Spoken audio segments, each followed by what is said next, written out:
Good morning, folks. Just going to go live here on Instagram. Instagram always plays me about here for some reason. Don't know why. There we go. Okay, folks. Good morning. So, welcome to another edition of the Morning Glory Sessions. So today I want to continue on what I was talking about yesterday because there was a discussion on the Dad Bod Bible page that actually led in perfectly to what I was wanting to talk about today anyway.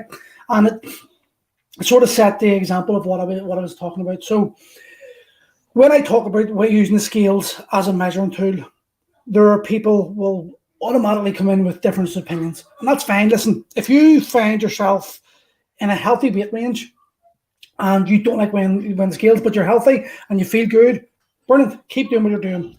My point is that there's a lot of people out there who hold on to that. I can't weigh myself. It's not good for my mental health. But the reality is, and there's going, they're obese or they're carrying too much weight and they're saying they want to be healthy. And if you want to be healthy, then one of the fastest ways to improve your health is by dropping excess body weight. And you can say, you can complain about all you want. I don't care. The reality is this is a fact. If you're like 17 stone and you drop yourself down to 12 stone, you're guaranteed to improve a load of health markers that wouldn't have improved. Now, the discussion on Facebook was actually, I enjoyed the discussion. One of the points was one of the girls said, I know a lot of skinny people who are unhealthy. And that is true. Now listen, I'm a big proponent of this. Fitness comes in under the umbrella of health. So you've got to focus in what health is to you, because a lot of people think fitness is health and it's not. You can be fit, but you might be healthy. I know a lot of bodybuilders and mentally they're unstable because their obsession, their insecurities have led to this obsession. And I know a lot of people who were heavy and have lost a lot of weight and they're now obsessed with hard ass training. It's not like they're training for any other reason bar like to stay thin. Because if they don't stay thin, they're going to go nuts, and you can see it. And the insecurity inside them comes out because their obsessiveness. What they've basically done is like their obsessiveness with food has been transferred to obsessiveness with fitness. What they haven't done is actually tackle the problem. Now, I'm not saying a lot of these people don't stay thin, don't remain looking great. But what I'm talking about, if you're taking the umbrella of health, well, they're still not healthy. Because if you can't not train for a day and not feel guilty about it, there's definitely something going on there. You need to start thinking to yourself, that what's wrong? Why do I need to train every single day to make myself feel good about myself? So there's a disconnect in how you think about yourself, and you're using that training, that obsessive training, to keep yourself sane almost, but really you're not. So this is what I'm trying to talk to this girl about.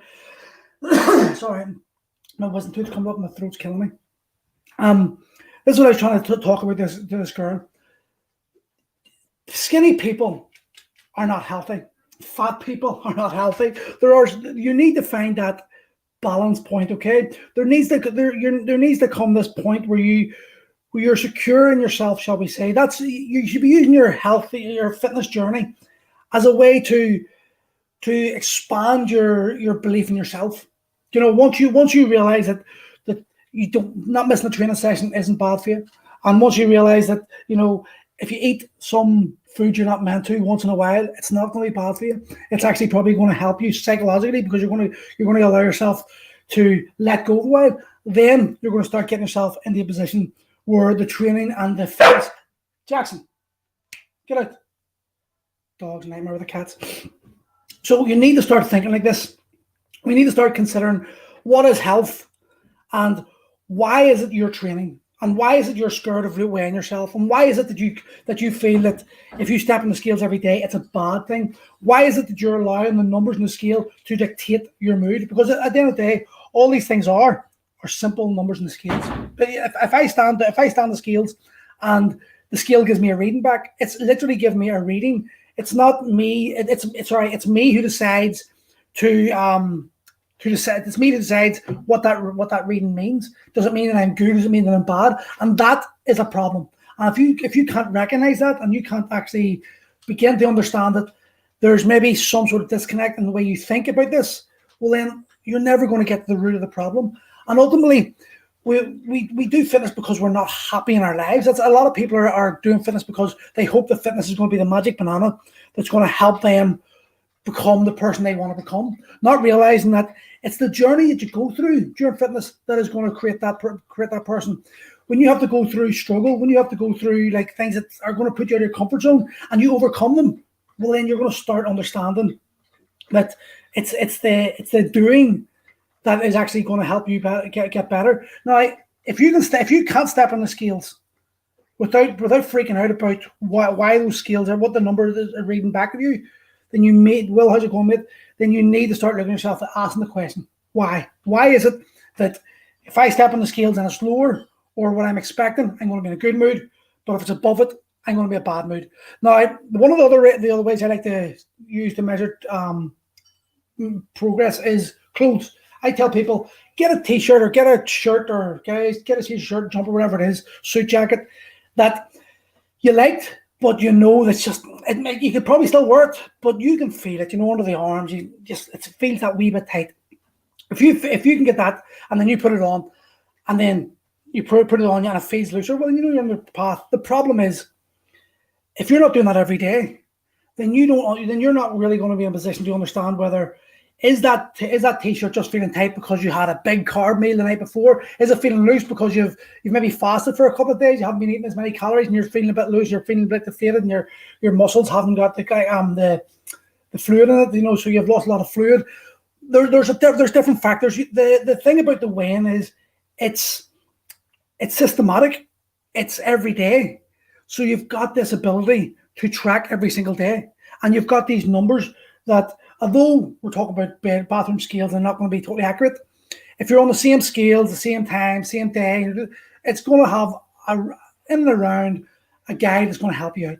And that's for me. That's the reason why people should be getting themselves in the position where they can use the scales as a tool and not as a way to make themselves feel better or feel worse. It's a discussion that needs to be had, and we need to understand that if you're weighing yourself every day and you're allowing that to dictate your mood, well then you're not in a good place mentally. You're carrying baggage there that's obviously affecting you, and how that's affecting you is going to probably determine your outcome of that day. Because if you're feeling like shit because the weight hasn't moved the way you wanted to or anticipated, then the chances are you're probably going to go, oh, fuck it, I couldn't be arsed doing today, or I'm feeling down. You might have a fight with the missus, or you might be not grabbing the kids or whatever, because you are feeling shit about yourself because you've allowed those numbers to dictate your mood for the day. So, folks, that's all I want to talk about today. I wanted to get this out there so people can understand that you need to get yourself to a position. And I'm not saying it's going to happen overnight, by the way. This is something that has to be worked on, but you have to be consciously aware of how you're feeling, and you have to actually admit to yourself that it was the reason I'm in a bad mood today is because the scales didn't tell me the number I wanted to be told. But then you think about that logically and rationally. Should that dictate your mood for the rest of the day? Should that mean that you're going to turn around and start building up bad associations with food?